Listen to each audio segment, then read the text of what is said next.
Uzziah, king of Judah. He was truly one of the great kings of Judah. In the Dynasty of David, we have 5 kings who are truly great. David's son, Solomon, of course. Jehoshaphat, we have talked about him in the past. Now Uzziah. And then his great-grandson, which was Hezekiah, was one of the great kings. And finally, the last one was Josiah. Of these, 3 of them controlled trade from the Mediterranean to the Red Sea. That was Solomon, Jehoshaphat, and Uzziah. He was a powerful king. He became king, the scripture says, when Jeroboam was king of Israel. It was interesting that he is referred to as Jeroboam II. Remember, the first king of Israel was Jeroboam. And basically the last king. So people often say that the kings of Israel went from Jeroboam to Jeroboam. In actuality, there were a few other kings after Jeroboam II, but it was kind of a revolution, counter-revolution, back and forth. We don't have a story about Jeroboam II because we have nothing in the scripture that is much recorded about him. But history shows that he was a builder. He was there during a very prosperous time. And matter of fact, I recently visited the site of Dan where Jeroboam I put one of the golden calves. Well, he put the golden calf and built an altar there. Jeroboam II came along and built a much more elaborate altar there. And you can actually see the results of both of them. Well, that all happened right here. So we know that since we now have the Jeroboam II in Israel, we know their time is limited. They will soon go down in the area of going into captivity. It talks about King Uzziah being king at the same time as his son Jotham. There was a co-regency, there was a co-reigning that was going on. Actually, that was very common. It was very common in all of the nations around about, but it was common during the kings of Judah as well. David himself was co-king with his son Solomon for a short amount of time. It was a way that he could establish who was going to be king. That's how kings did that. At the end of their life, they became a co-king with the son that they wanted to replace them. It was interesting that it was noted about Uzziah that the people made him king when his father died. That's because his father was murdered, and it was done before he could make his son a co-king. And so it says the people made him king. Now, why is that important? Well, it's only important if you're trying to calculate how long it goes from one place to the other, because it said King Uzziah was king for 52 years. Jotham was king for 16 years. Doesn't take into account that you have to put those two together and they overlap. Uzziah was king for 42 years by himself and then 10 years with his son. In the same way, his son was 10 years and then another 6 years. So this is one of the times in Scripture where it actually talks about that.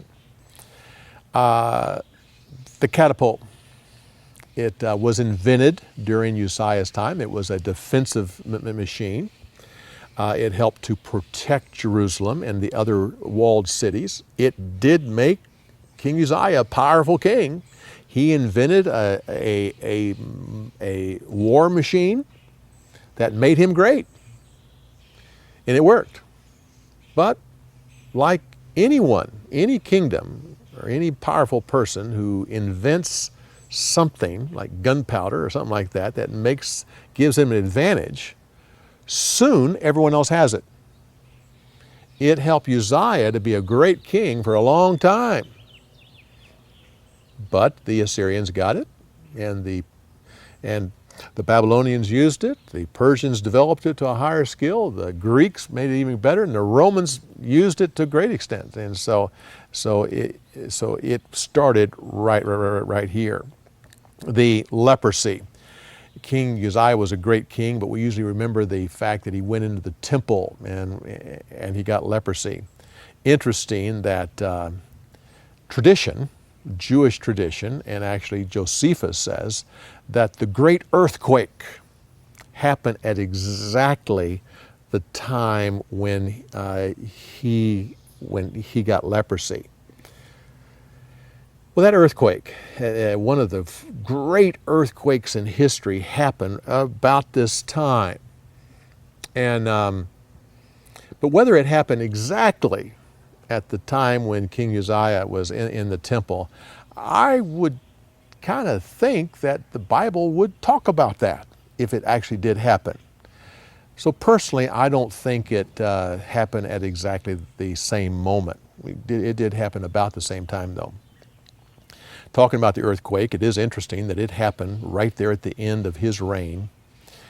And it was a huge event recorded in secular history, as talked about in the Bible and the prophecies. It was prophesied that it was going to happen. It was referred back to in other prophecies. It was a huge earthquake. And to me, it's interesting that that earthquake kind of marks a change. It had nothing to do with causing the change. It's just interesting that it happened right at this change. See, King Uzziah was the last king of the old system. His son Jotham started the new system. The old system, it was a regional issue. There was Judah and Israel, the Moabites, the Edomites, the Ammonites, the Philistines, all this regional, the Syrians, Israel. You have all these powers, these little nations. They were all trying to control one another for the purpose of controlling the trade, north to south, south to north, and they were always in conflict. Well, the last king for that mindset was Uzziah, and he took control of all of it. Starting with Jotham, you have the beginning of the world powers. Assyria, which is actually Nineveh, Babylon, Persia, Greece, Rome, which takes us right to the time of Christ. Yes, Assyria, Nineveh was a threat in Uzziah's life, but for some reason they had pulled back, whether it was because of problems in their nation or because of the revival that was brought about by Jonah. Uzziah had free reign to really build his kingdom. But starting with his son, the issue of Nineveh, Assyria, was going to take over the entire landscape. We'll be talking more about that next week, because that's when it actually happens. And that earthquake seems to end one period of time and start a new one. Although I'm not saying it actually had anything to cause it. I'm just saying it's just interesting to me that it's there. Well, come back next week when we continue on talking about this subject, when we get into the next story about the son of that takes over the kingdom and who becomes a wicked king and starts this whole new era of as Ahaz becomes a wicked king and the conflict between Assyria and the rest of the world. We'll see you next week.